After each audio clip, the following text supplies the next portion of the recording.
Hujambo na karibu katika Dira ya Dunia kutoka idhaa ya Kiswahili ya Sauti ya Mwafrika, ikikuletea habari, uchambuzi, maoni na maelezo. Nikiwa Mbeka Lutabenje Nyamanjoku kutoka hapa Ulaya Kusini.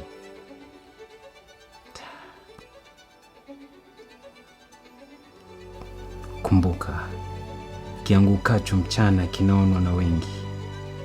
Kama una uhakika na jambo lako, fanya hadharani. Siri ya mafanikio ni kujiamini.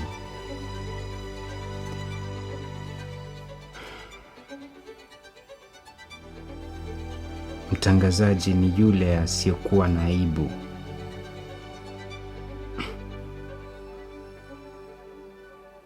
Hujambo na karibu katika Dira ya Dunia kutoka idhaa ya Kiswahili ya Sauti ya Mwafrika, ikikuletea habari, uchambuzi, maoni na maelezo. Nikiwa Mbeka Lutabenje Nyamanjoku kutoka hapa Ulaya Kusini.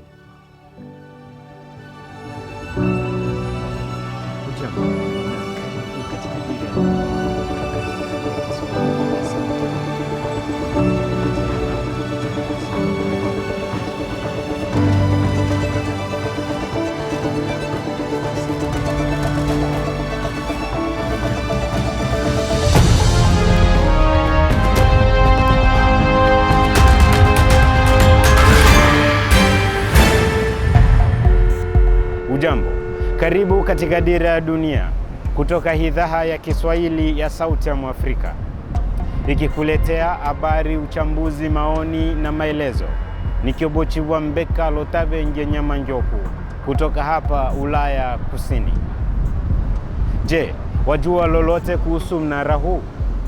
Mnara huu wa saa uliundwa na mbunifu wa ndani John E. Belcher, na misingi yake ilianza kujengwa mnamo mwaka 1889 na kukamilika mnamo mwaka 1890.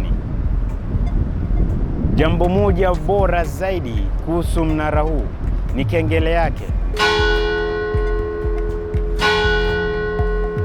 ambayo hulia kila saa, ukumbusho wa kupita kwa nyakati.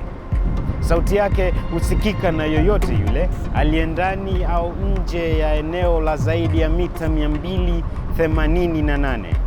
Sasa wajua.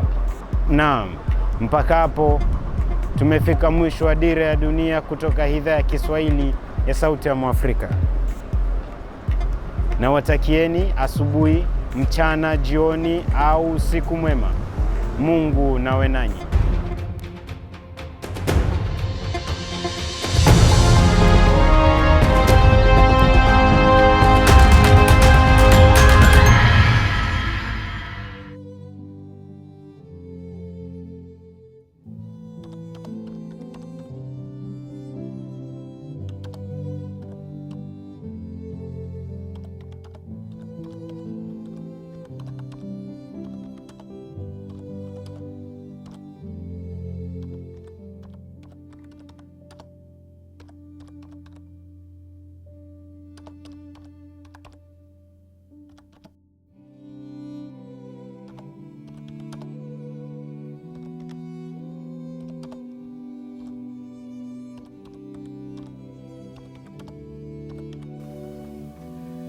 Hudhurumu maisha ya vipamba dunia kama vile miti, mimea na maua hunyauka katika uwepo wake.